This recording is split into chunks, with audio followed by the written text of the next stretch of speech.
Revolução Jesus, estamos de volta aqui, você acompanhando com a gente esse papo super agradável, mas agora eu preciso falar com você que está assistindo a TV Canção Nova, que é um jovem que busca enraizar a sua fé em Cristo. A Canção Nova precisa de você. A gente quer te ajudar e quer ajudar muitas pessoas a enraizarem a sua fé, a ficarem com aquilo que é sólido, a ir para a profundidade da sua experiência com Deus, e para isso nós precisamos de você. Seja um sócio da Canção Nova, venha evangelizar com a gente, vem vestir essa camisa e sentir orgulho de fazer parte desse grande povo de Deus que evangeliza e busca mais gente para Deus. Liga agora para 12 31 86 2600 e torne-se um sócio evangelizador, ou você acessa clube.cançãonova.com e a gente está esperando você, a sua oração, a sua doação e o seu coração batendo junto com a gente aqui na Canção Nova, não é isso, Adriano? Com certeza, e quando o sócio ele investe na Canção Nova, a Canção Nova tem oportunidade de criar programas como esse, Revolução Jesus, e trazer o melhor da vivacidade da igreja. A igreja é viva e é jovem, a gente tem hoje aqui Unidade 2, que faz o som do nosso programa. Mais uma música com vocês, bora lá, galera! Vamos nessa? Queria oferecer essa canção para Silvio Rodrigues e toda a galera que está nos assistindo aí. Rosas e Espinhos.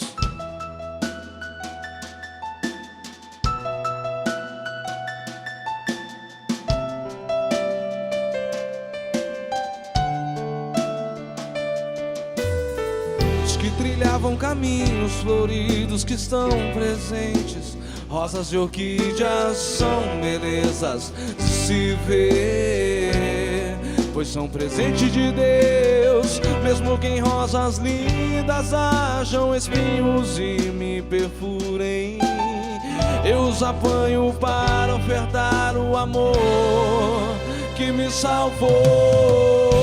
Rosas perfumam, espinhos machucam, mas foram os espinhos que coroaram a vitória do Rei dos Reis. Rosas perfumam, espinhos machucam, mas foram os espinhos que coroaram a vitória do Rei dos Reis.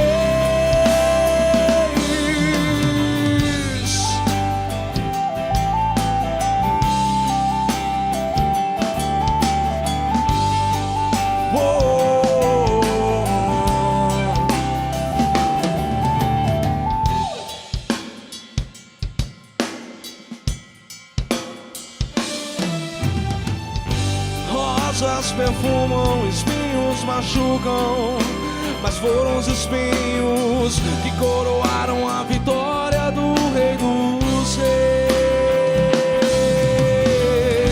Rosas perfumam, espinhos machucam, mas foram os espinhos que coroaram a vitória do Rei dos Reis.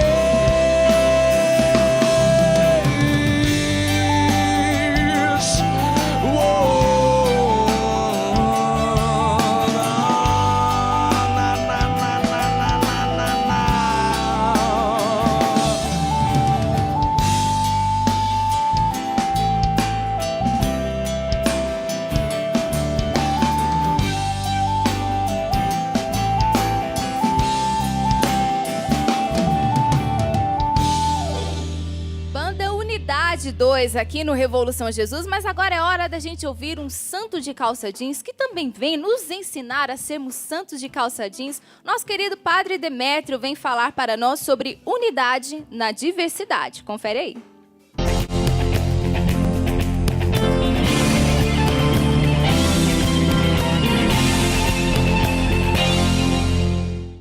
Queridos jovens, o Papa Francisco disse recentemente que é o mesmo Espírito Santo que faz a unidade e a diversidade na igreja. Nós rezamos no credo que nós cremos na igreja una. A unidade é uma das notas fundamentais da nossa igreja católica. E um dos últimos pedidos que o nosso Senhor fez na terra em sua oração sacerdotal foi justamente esse: Pai, que eles sejam um como nós somos um. É um desejo do coração de Deus que nós manifestemos entre nós essa unidade. Mas diz Santo Tomás de Aquino, doutor da Igreja, que a unidade não se opõe à multiplicidade. A unidade se opõe à divisão. Nós devemos aprender a viver esse equilíbrio também entre nós, em nossas paróquias, em nossos grupos, entre nós jovens. Nós não somos todos iguais. Para sermos católicos, não precisamos todos entrar numa mesma forma, pensar exatamente igual em tudo, agir exatamente igual em tudo. Existem alguns elementos essenciais da nossa fé, do nosso modo de rezar, do nosso modo de pensar. Afinal, se nós não somos unos nesses elementos essenciais, nós estamos rompendo com aquilo que é próprio do catolicismo. Mas agora bem, dentro dessa unidade essencial, há uma margem muito grande para uma multiplicidade entre nós. Pode acontecer, por exemplo, que nós não sejamos iguais aos nossos amigos em tudo aquilo que é um modo de expressar a nossa fé. Agora bem, não quer dizer que isso seja errado. Dentro daquilo que é essencial à nossa fé católica, há, como dizíamos, um espaço muito grande para essa multiplicidade. E isso é uma riqueza para a Igreja. É bom que nós não sejamos todos homens compostos numa mesma forma, porque isso faz com que nós nos enriqueçamos mutuamente. Cada um de nós, ao seu modo, vai expressando uma das riquezas inesgotáveis do Evangelho e vamos nos complementando uns com os outros. Nós devemos fomentar em nós um coração católico, um coração que se dilate e onde caibam todas as pessoas e saber viver essa liberdade dentro da Igreja. Penso que pode ser um grande princípio para a nossa vida dentro da Igreja Católica aquilo que Santo Agostinho dizia: no necessário, unidade. Aqui não podemos abrir mão. No acidental, liberdade. E em tudo, a caridade, que deve mover todas as nossas ações. Se a Igreja confirma as diversas espiritualidades dentro da Igreja, se a Igreja confirma a autenticidade de diversos carismas dentro da Igreja, quem somos nós para ensinar os pastores o que é certo e o que é errado? Tenhamos um coração católico onde caibam em nós todas as formas, todas as multiplicidades do modo de ser cristão dentro da Igreja Católica. Isso é ter um coração universal. Se você tem alguma sugestão de tema ou pergunta interessante para o nosso quadro, escreva para o nosso Twitter, @RevoluçãoJesus ou @PEDemetrio.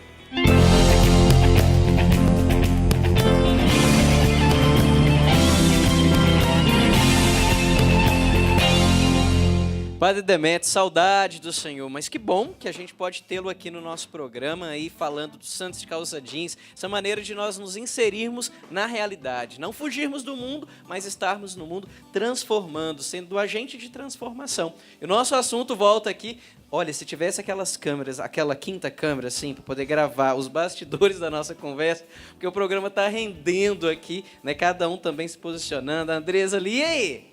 Vai ter solução, Gente, Andresa? vamos dar uma solução, por favor. Eu só sei que amanhã eu vou procurar a direção espiritual com o Padre Anderson.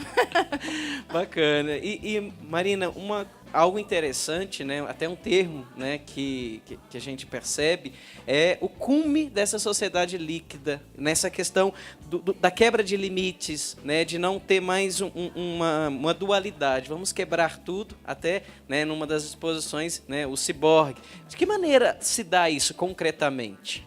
O ciborgue seria exatamente o pico, né, da modernidade líquida, que é quando você não tem mais a fronteira. Não que nós não somos ciborgues, a gente usa vários elementos, nós vamos nos adaptando à modernidade, vamos incorporando e colocando como aparatos tecnológicos como extensões nossas. Mas isso vai chegar a um limite muito grande, que seria o ciborgue. E o ciborgue, o que ele é? Ele é melhor do que a gente, esse que é o problema. É o conceito de achar que o ciborgue é melhor do que a gente, que a máquina é melhor do que o humano.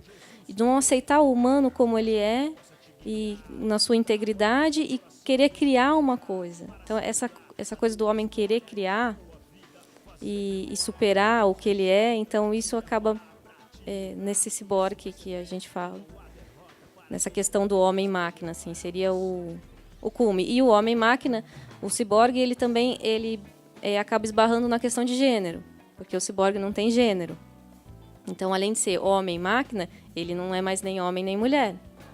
Então, e aí a gente caminha para aquilo que o Papa Bento XVI disse do perigo da ideologia de gênero, que é essa neutralidade. Exatamente.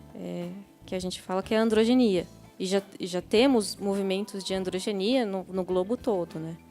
Então, e essa questão que nós estávamos falando nos bastidores do homem-máquina, que é assim, não chegamos a um ciborgue ainda, mas chegamos numa uma potencialização do homem com a máquina, os japoneses isso foi um movimento que começou no Japão, sob pressão, os jovens, principalmente, acabam se isolando de uma vida real e ficam apenas na vida virtual, se isolam em seus quartos e só têm contato com outras pessoas através das máquinas.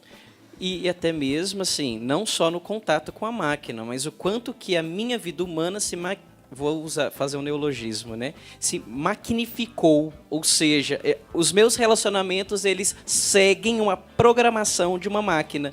Então, eu estou aqui agora, mas eu posso sair sem dar satisfação nenhuma, porque eu não preciso dar satisfação, só um delete, não quero mais e saio. Né? E isso vai para N situações da vida. Eu me tornei máquina, um ciborgue, mesmo sendo gente. Né? E aí a gente cai na questão da individualização, né? Que eu me preocupo só comigo mesmo. Tem toda uma realidade que essa realidade do ciborgue chega ao cume da questão da tecnologia, mas o que a gente vê muito é justamente essa simbiose que acontece muitas vezes, essa mistura com a outra pessoa.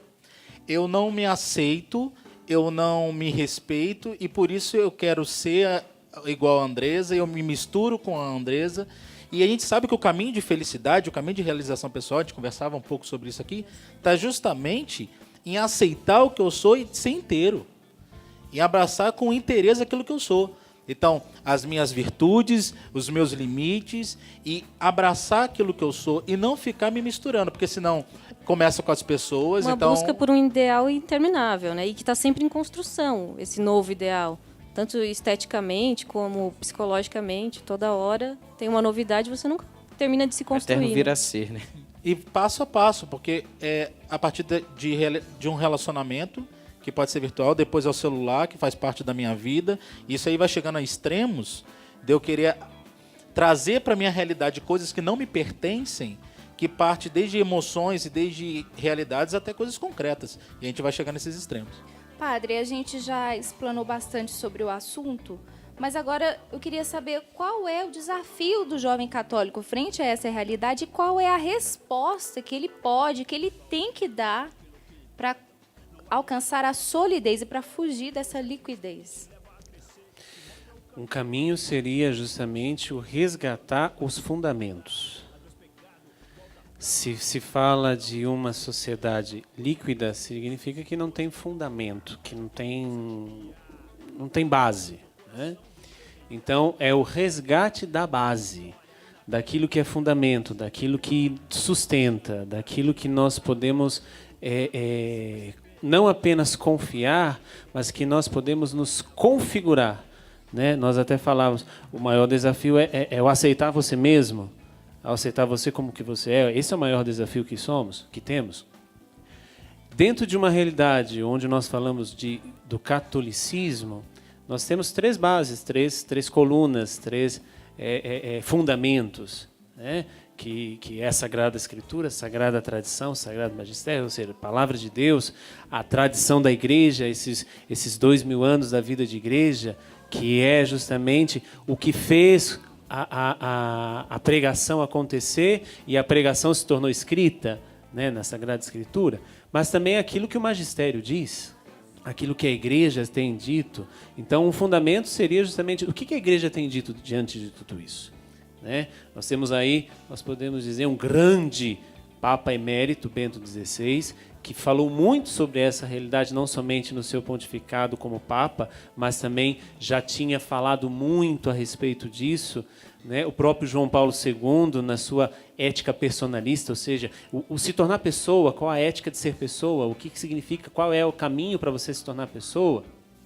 E, ao mesmo tempo, esse se tornar pessoa que respeita o outro como o outro. A alteridade, o dom da alteridade, ou seja, o Renan falava, eu não sou você, você não é eu. Né? Então, você é uma outra pessoa e eu te respeito na tua alteridade. Então, o caminho ele se baseia nessas realidades para um jovem católico que tem, primeiramente, um fundamento.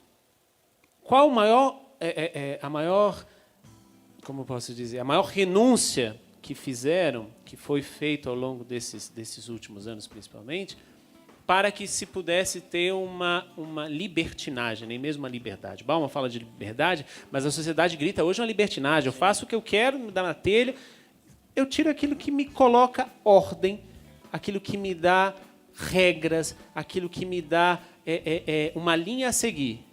Quem que coloca isso? As instituições. Tá, mas essa instituição eu tiro a Igreja Católica, eu tiro o protestantismo, família, né? eu tiro isso, tiro aquilo. Mas o que é que realmente foi tirado? Deus.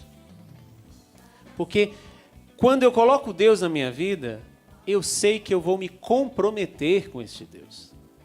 Então, a resposta está justamente aí. Se eu coloco Deus na minha vida e se eu assumo um compromisso, aí as duas realidades de uma fé sólida e não de uma fé líquida, né? É o crer neste Deus, mas também o aderir a esse Deus. São as duas faces da mesma moeda, que se chama fé.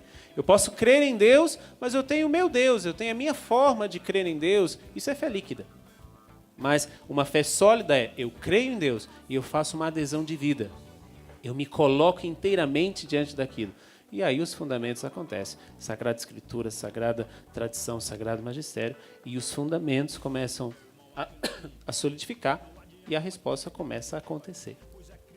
Nosso Twitter tá bombando, a galera participando, dizendo, né, que o quanto que esse assunto tem ajudado a entender melhor, né? A Daniela Laforte, ela diz assim: construir uma vida sólida, relações sólidas nos tempos atuais é um grande desafio. Só em Deus encontramos a força, reafirmando aí o que o padre já disse. Um tema extremamente necessário, nada de católicos relativistas, aqui diz o Tiago Rosália. Muita gente participando também, mas algo que me chamou a atenção foi o André Menezes. Ele diz assim: Marina, por favor, toquem num assunto sobre insegurança na vida e sobre a questão dos projetos de vida. E aí eu pergunto, diante de uma sociedade que nos diz que tudo tem que ser a prazo curto, né? Como projetar uma vida que sabemos que tem prazo longo? Para eu me tornar psicólogo só depois de 5 anos, para me tornar um comunicador 4, e aí vai, tem prazo, a vida tem processos, mas como me inserir nessa realidade?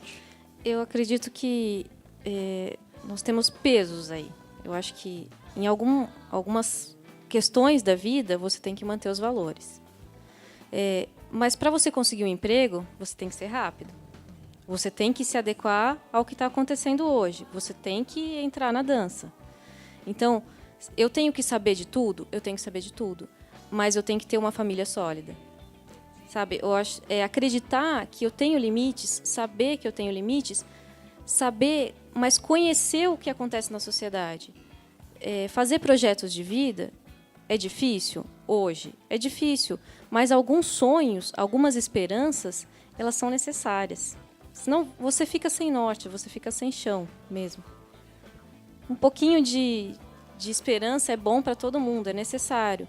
Então, olha, eu quero o sonho de construir uma família, o sonho de ter um emprego estável, mas que não te sugue, porque hoje o que acontece, as pessoas elas trabalham demais. Esses dias eu estava fazendo as contas, você trabalha 8 horas, tá? Perde 4 no trânsito e o resto você dorme. Toma banho, escova os dentes e come. E que tempo você tem para se relacionar? Então o mundo exige também. Só que não dá para deixar a sua vida se esvaziar de sentido por causa disso. O Bauman tem uma frase que é: ser humano é ter esperança.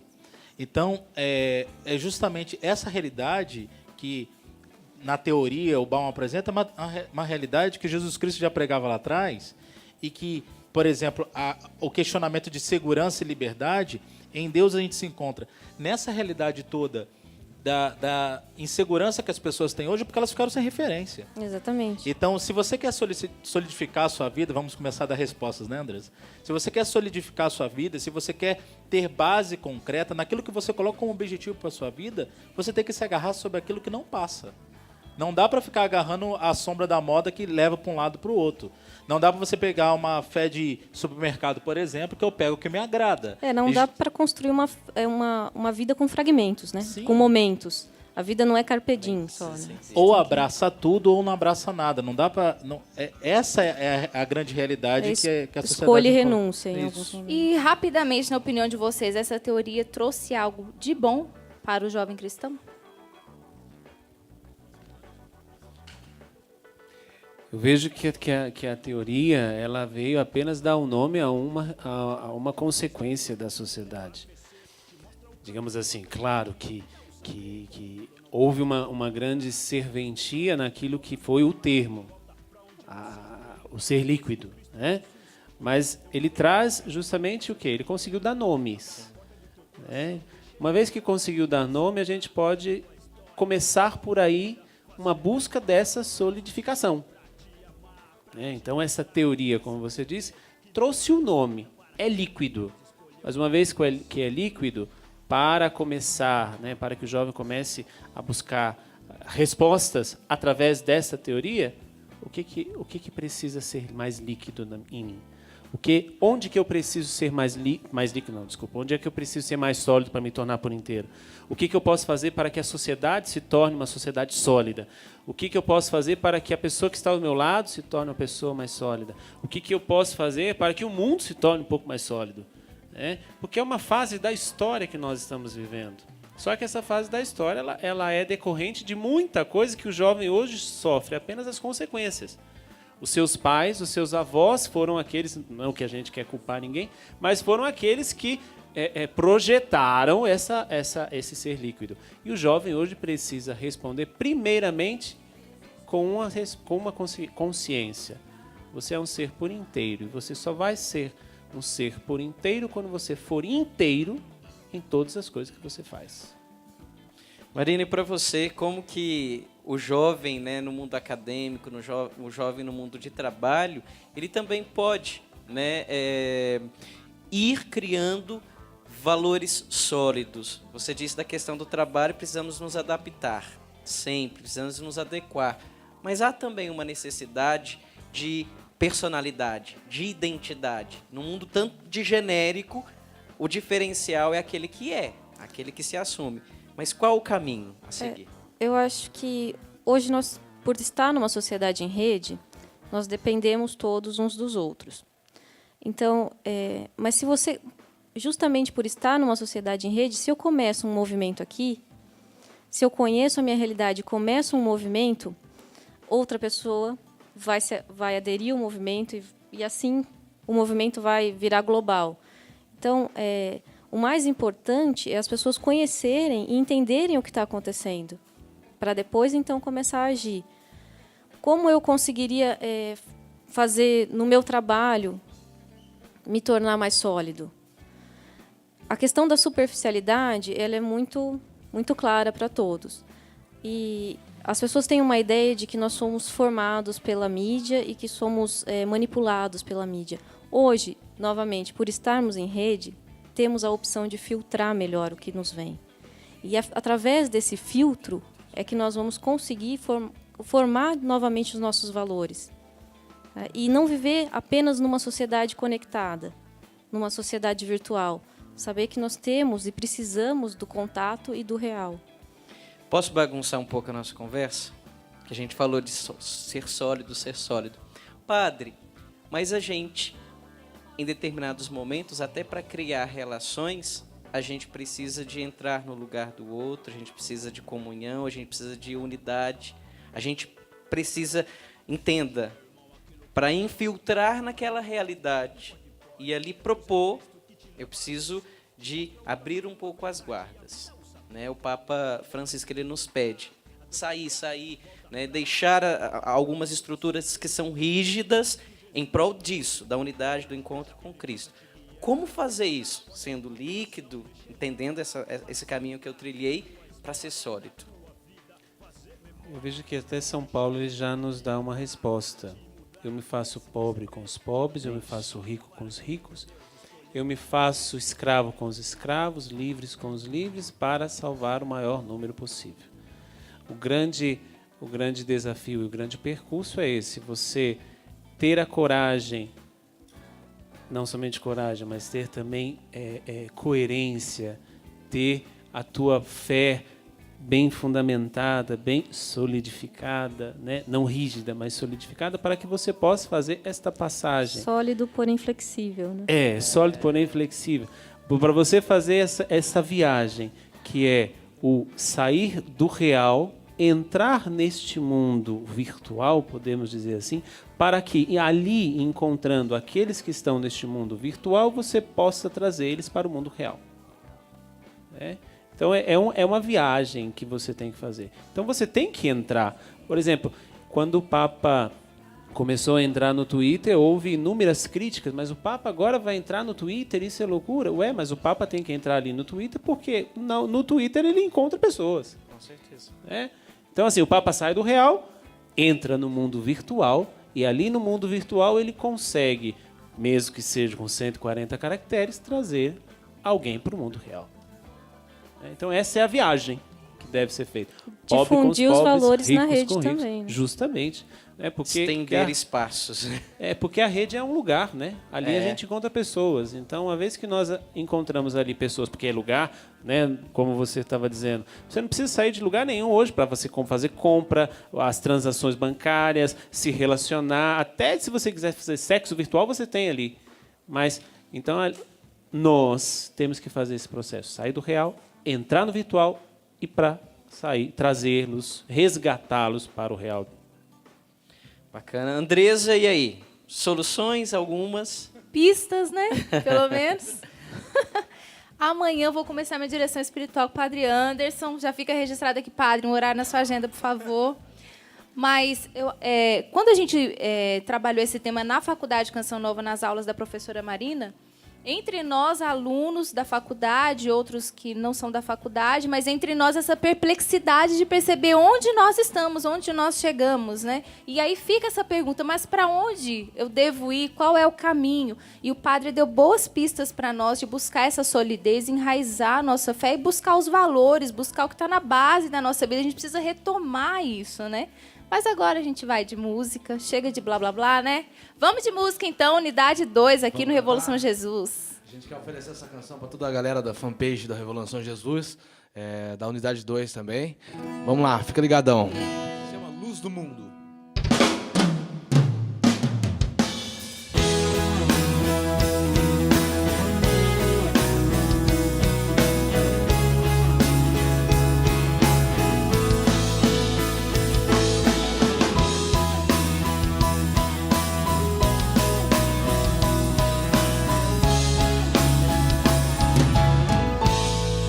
Não há um lugar onde eu possa me esconder, pois eu sei que em sua casa eu sei que estou seguro.